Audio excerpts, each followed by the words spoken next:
Hello, in this video I want to show you how to insert and remove a secondary rotating brush on a DREAME L20 ULTRA. To do this, first we'll need to grab our secondary brush, then flip our robot upside down like I have right here. Inside you'll be able to find the slot for the secondary brush. Now we'll need to align it with the square and just slide it in like that. And now to remove it, you will need to pull on it quite hard. So I'm just gonna grab 3 of the branches that are sticking out.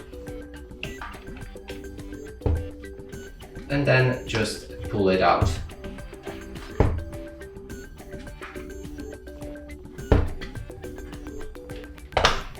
Like this.